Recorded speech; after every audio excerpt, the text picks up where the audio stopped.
everyone. Thank you guys for standing out here in this very, very cold day.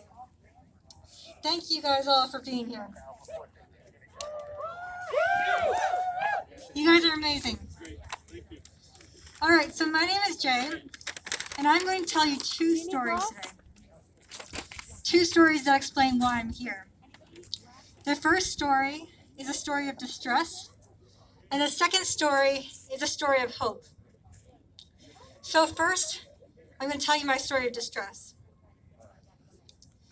Luca is this 2-year-old boy with dark curly hair and a wicked smile that he's not afraid to show.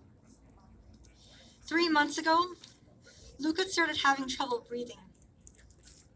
At Salt Lake City, where he lived, the air was filled with smoke from the wildfires hundreds of miles away.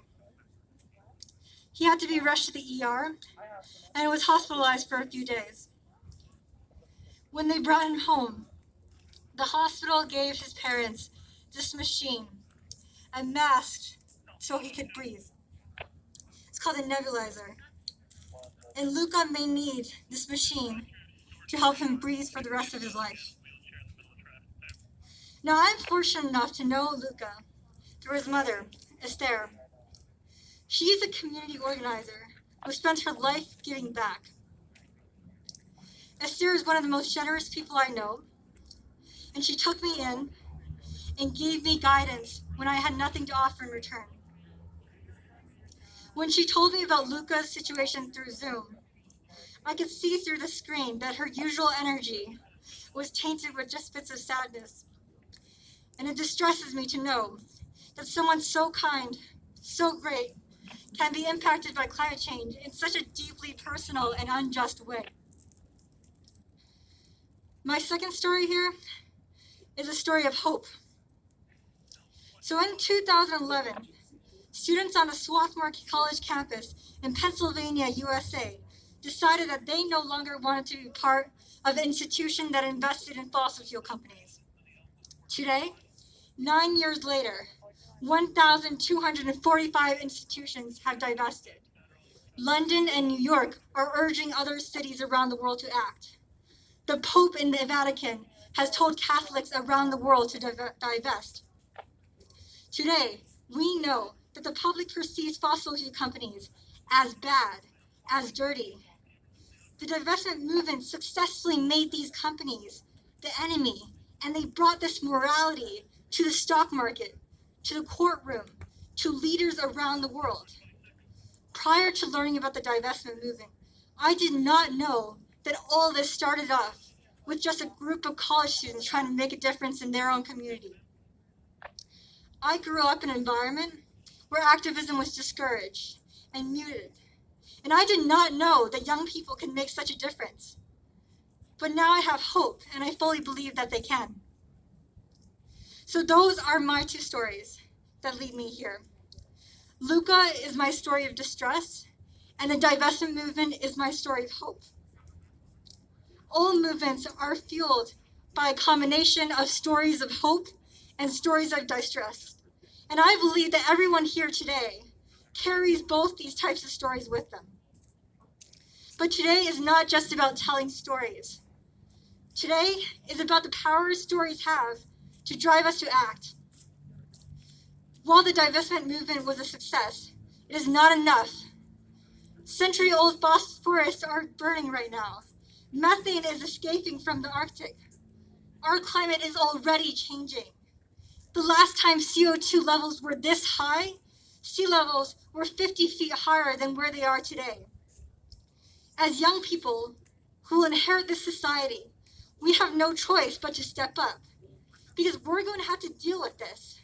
Our inaction and silence will only ensure that more people will suffer like Esther and Luca. And if we fail to act, we could live in a world where only stories of distress are written. The divestment movement succeeded in making fossil fuel companies the enemies. But we know that the culprit of climate change is not only fossil fuel companies. The true enemy is in the way our economy is structured. It's in our values and how we determine worth. The true issue in all this is unchecked capitalism. A capitalist world is a world where CEOs are compensated based on stock prices and the well-being of workers are left invisible.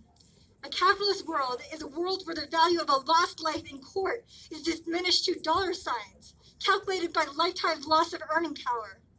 A capitalist world is a world that is fixated on what can be measured and plugged into Excel sheets, and the well-being of people and the value of this earth and its biodiversity will never be seen because these things are unmeasurable in monetary terms. Unfortunately, our world is a world of unchecked capitalism right now. Stories of distress help us to see these problems, but stories of hope are what drive us to act. We are all here today because we believe that we have stories of hope to write. The divestment movement showed that people, young people, have the power to define what is morally wrong. Right now, young people also have the responsibility to define what is right. Our stories of hope can create a world where the health and well-being of people are prioritized over corporate interests. Our stories of hope can create a world that is not fixated on what can be measured in dollars, but guided by basic principles of what can make our society more sustainable. A world where the preservation of this earth is biodiversity and the well-being of its people become the basis of how we define progress. As young people today, we have the obligation to write these stories of hope. Because if we don't, the young people in the generation after us will only know stories of distress. And to fully experience humanity and to create change for the better, they're going to have to need both. So please keep showing up this week, next week, and beyond. The world needs us to fight to make sure that every vote is counted. It needs us to fight for clean air, dignified jobs, and a livable planet. Please keep speaking up for what's right. And please keep on being the voice of the future and being stories of hope. Thank you.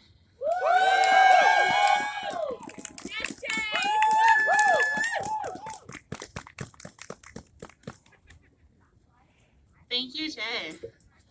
Cool, so we have a few more speakers for you tonight. I know it's getting cold, but the next few speakers are going to be great. And also, if you have come here and haven't voted, you have 30 minutes left to leave right now and run to the polls. And while you do that, we'll be here talking about why we need more than the polls. So up next, we have Kevin Peterson, who is a part of the New Democracy Coalition and also leading up the Boycott Faneuil Hall campaign. So I'll let him explain what that is.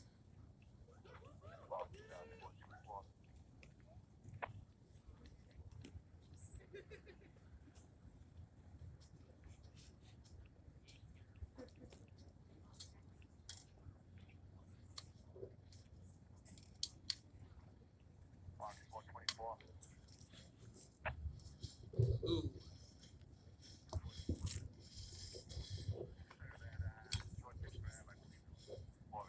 Good evening, everybody. Good evening.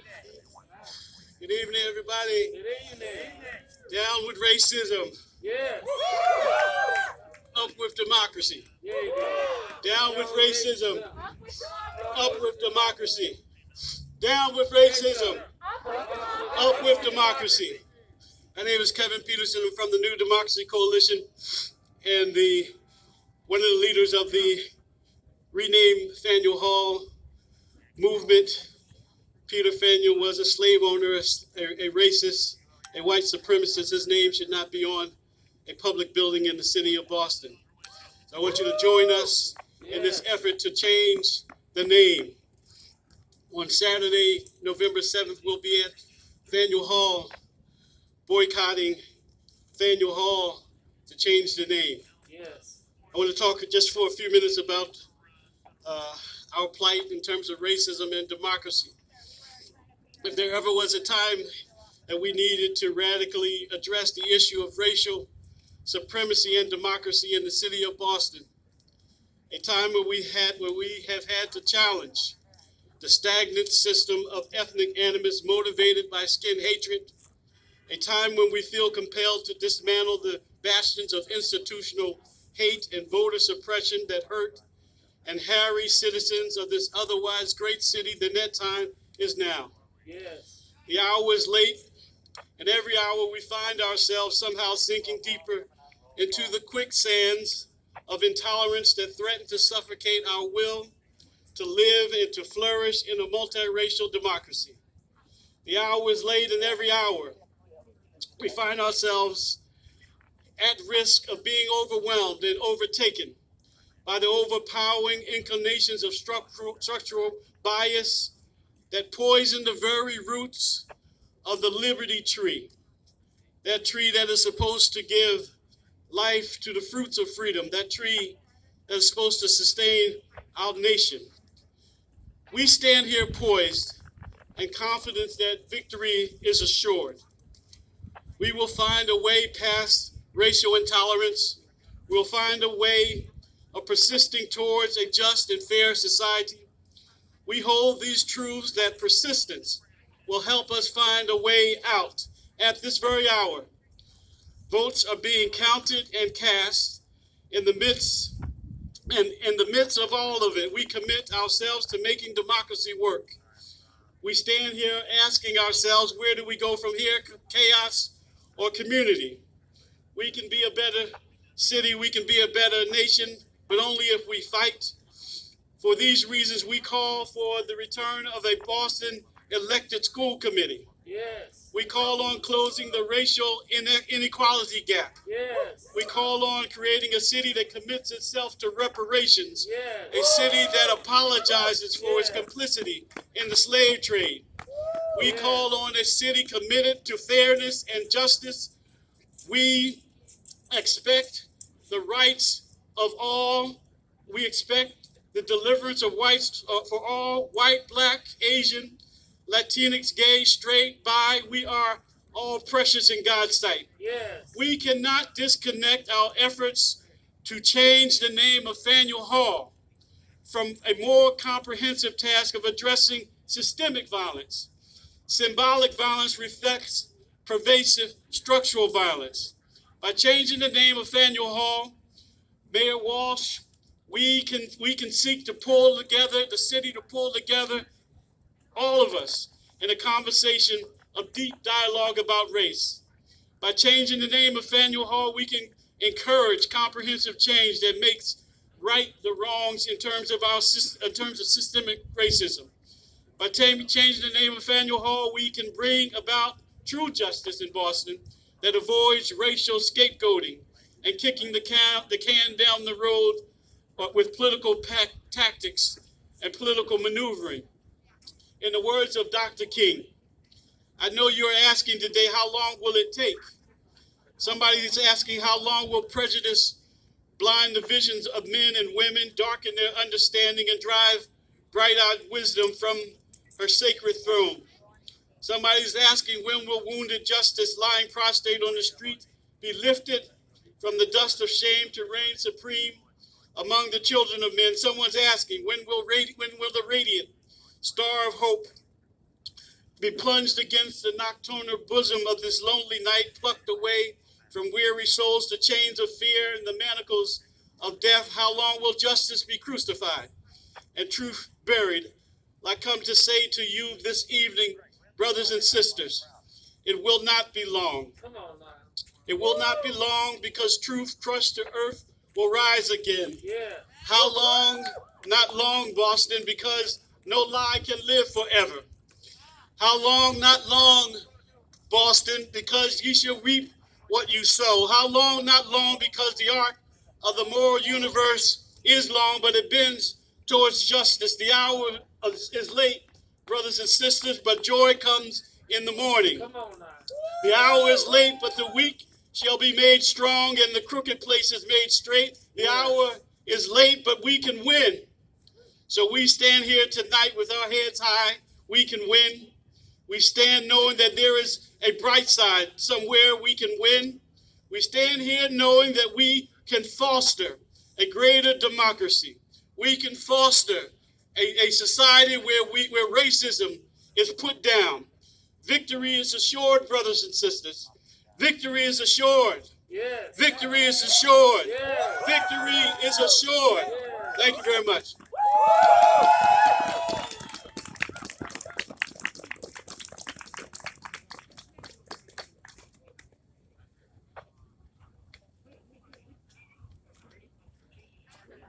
Thank you, Kevin. Victory is assured. And if you want more of that, there's an event coming up on Saturday at Faneuil Hall as well. So we have 2 more speakers and a closing for you, and then we can all go home and take a nice little bath and warm up. So up next we have Ashan, who is a local activist from Dorchester.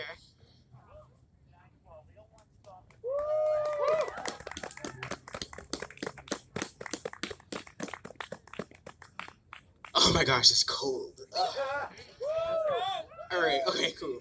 I'm gonna be very short and sweet because there is one more speaker after me. So I want to first and foremost thank FFC, Sunrise Boston, Strike Boston, and many other organizations that came together to put this event together. So give you guys a round of applause for yourself for doing that. All of us standing here today have witnessed our country crumble right before our eyes. And we have seen firsthand how racism, white supremacy, and all the way have changed and have affected our many people standing here today. Our power of our vote is one of the most lethal weapons given to us. But with direct action, we can continue to be out here, fight for the cause, and continue to speak on the issues that matter to us most. Since the founding of the United States, time and time again, we felt our voices lost. We felt our voices linger. And somehow, we have found ourselves out here once again. Let me tell you something. As a first-time voter, I truly believe that we are powerful, but that we are powerful and many. That's right. That's right. I believe that many polished, fancy, master programs, politicians are disconnected from the people standing right here today. Now is not the time to stop. Now is not the time to take a break because it's cold, and I know we're all cold out here, and we're going to go and take a nice warm bath. Now is the time to be out here in these streets, fighting for the change, fighting for the things that we believe in, because we are the future. Yes.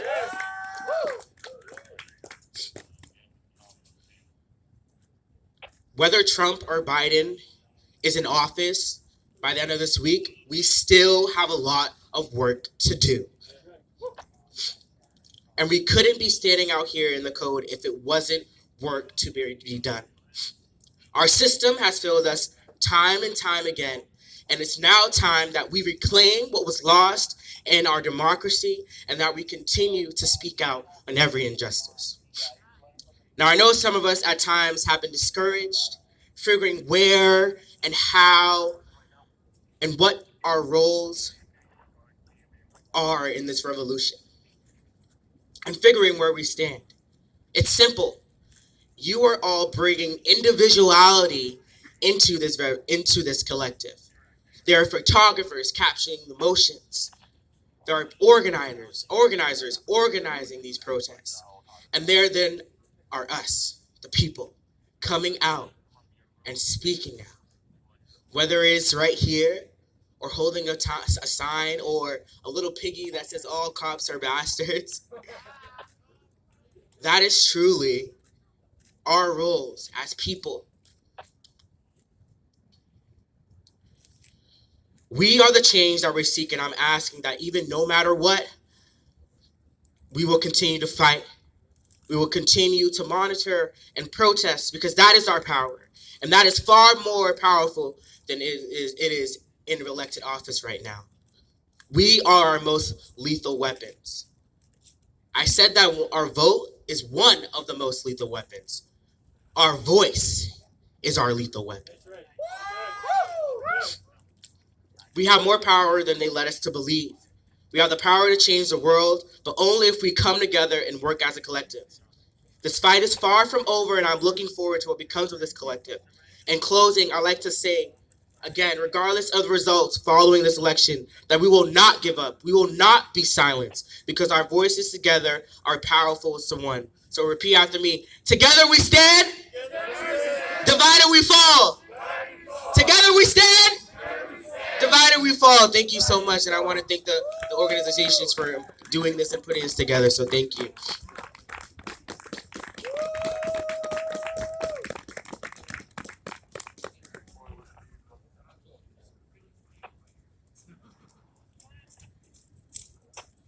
Thank you, Sean.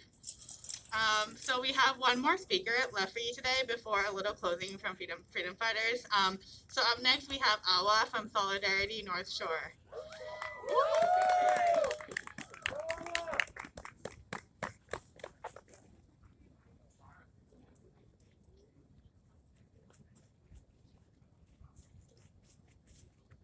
Hello, everyone. How are you feeling tonight? Alright, give me a second. I just need to pull this up. So my name is Awa Hamidi Tabay, and I organize with Solidarity North Shore and FFC. America this year has been draped with several problems that Black America has borne the brunt of. The two largest that have loomed over us this year is the unfamiliar pandemic of COVID-19 and the all too familiar institution of white supremacy. Both have been adamantly killing us. America has outlined loud and clear: Black America is expendable. We've watched this year the bodies of Black America fall and fall as our government and our non-Black peers cast us and the values of our lives aside. We are bundles of labor to them until we are all used up, drained, and exhausted. Our only right is the right to death, dying at the hands of police officers, of COVID-19, and of any system that upholds white supremacy. We are bodies forged only to build empires for white America to reign in. They've stolen and appropriated our cultures, ripped apart our lands, our populations, created dysphoria of people who cannot trace back their ancestors, and those who cannot reconnect with every part of traditions repressed from them. The minute white supremacists laid eyes on Black Africans, they tied us down to capitalism, bringing in massive amounts of wealth that has molded towns, rural areas, and cities such as the one we stand in today. Embraced by wealth built from the blood of indigenous people and Black Africans. The endless, inhumane pursuit of wealth at the expense of life has defined the Black experience ever since colonizers first stepped foot on African land and began their journey of exploitation that has shaped the inequities we see today. After centuries of slavery that has dispersed and enslaved our people, tearing us apart to build institutions of white supremacy that have killed and forced us to revolt against. After centuries of colonialism that grew the wealth of Western countries from the theft of our lands, our cultures, and our people, we chose community over revenge and rebuilt and reclaimed our lands and identities. But white America, boiled with anger, astonished at the beauty and resiliency that connects us all of the African diaspora, opposed, fearing what could strong Black communities mean for the reign of white supremacy. So they strategized wars and injected us with diseases, using our bodies as experiments for their cruelty, growing epidemics across African nations, and bombing and attacking Black-led communities with government-provided drugs and brutal police forces that largely incarcerated Black Americans. They imprisoned our freedom fighters that stood for Black liberation, forcing them to flee in nations they cannot now leave or die at the hands of Western violence, killing our Black American revolutionaries fighting for liberation in the state and Black Africans fighting for independence in their nations.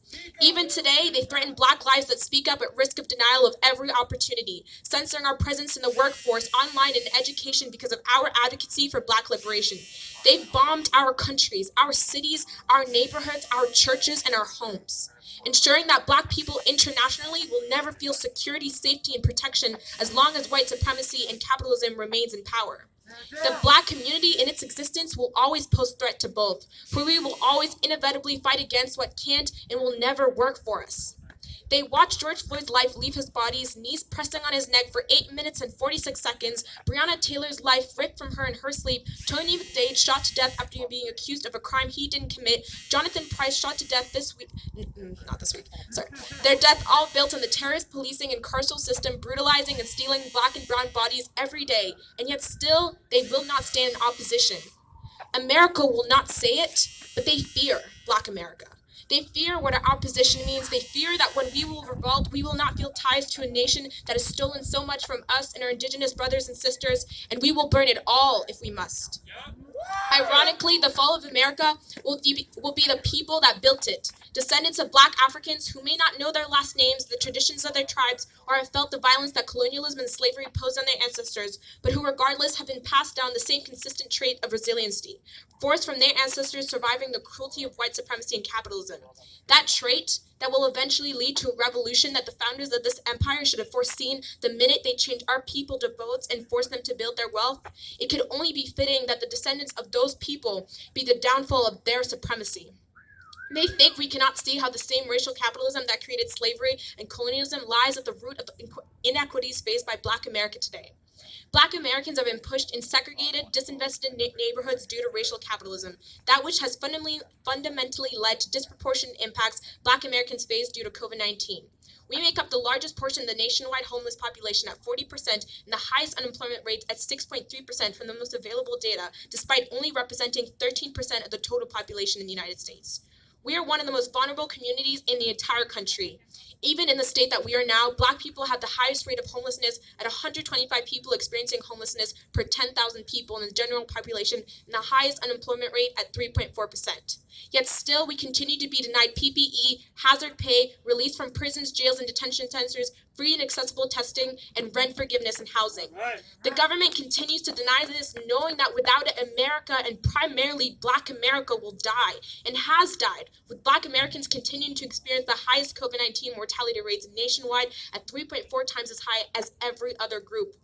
With these extreme rates that demonstrate the disadvantage the Black community is in, it is clear the conditions that push us closer to lives in which our last resorts are illegal activities the state will in turn prosecute us for are products of the system itself, because they'd rather do anything than address the circumstances that have driven us to our actions.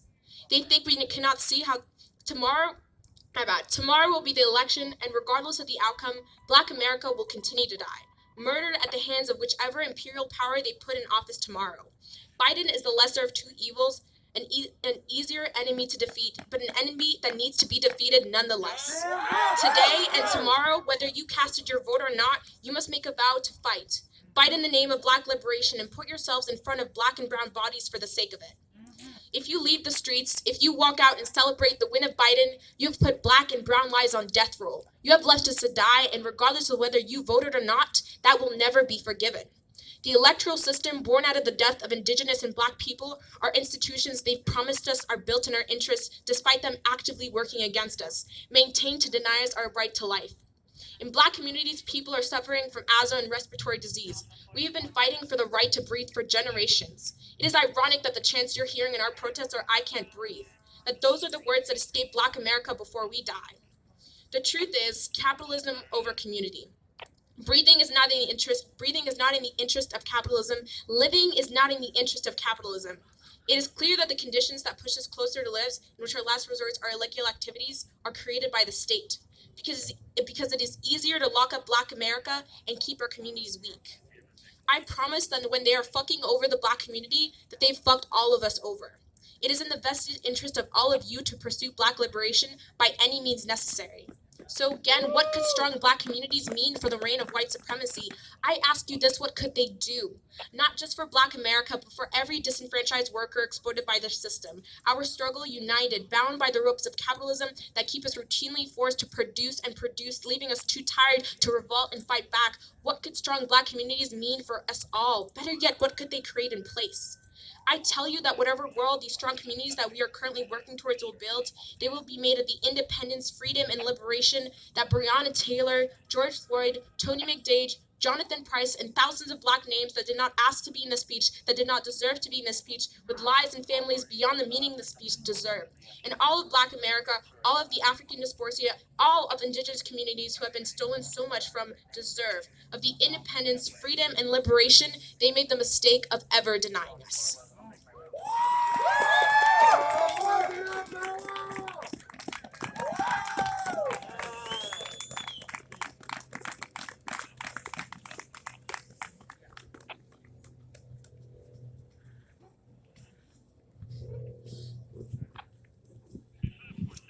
Hey folks, thank you so much for coming out. Just before we really close and disperse, I'm Collier Shields from Freedom Fighters Coalition in Sunrise, Boston. so wonderful to see all these amazing faces out here. So a few logistical things. First of all, we're doing a canned goods drive going on right down there. There's some cans, so anything that's non-perishable and easy to donate, get it over there. We're also doing it tomorrow at our event in Nubian Square at 6 p.m. Our March for Liberation, because there is no liberation without revolution. And no matter who is president or who is claiming to be president tomorrow at 6 p.m., we will be there standing for Black lives, standing for climate justice, standing for economic justice, standing for our Indigenous brothers and sisters, because it does not matter who is in charge of racist settler colonial America. We don't care. We want liberation for everybody. We want the abolition of oppressive systems. And so come join us, Nubian Square, Delhi Square Plaza, at 6 p.m. Join Freedom Fighters Coalition, join Socialist Alternative, join many other amazing organizations in the area fighting for liberation, and stand up for liberation and for revolution. So join us there, bring canned goods, and then also follow us, Freedom Fighters Coalition, at FFC of 2020 on Instagram for more information and amazing actions. Follow Sunrise Boston at Sunrise Movement MVMT Boston. I'm pretty sure that's right. Socialist Alternative, follow all of them and you'll stay in the loop on amazing actions that are going on. Dorchester Art Projects. We're not using their speakers today. We'll be using them tomorrow. And this is their mic stand and mic. They're amazing. Their store is open. They have hours on their Instagram. Go look them up. Their hoodies are soft and amazing and wonderful. And you should all own them if you can and support them because they are doing incredible things for local art. If you're cold and not wearing a dad hoodie, that's your fault. Exactly. There too. Yeah. So thank you all for coming out. And before we close for real and disperse, I just want everybody to take a moment and look around. Look at the faces. Look at the people. Say hi. Little wave. Give an elbow bump. Now, those faces, these people, these organizations, that's why we're here. That's what we're fighting for. We're fighting for liberation because those are the people that we love. That's who we need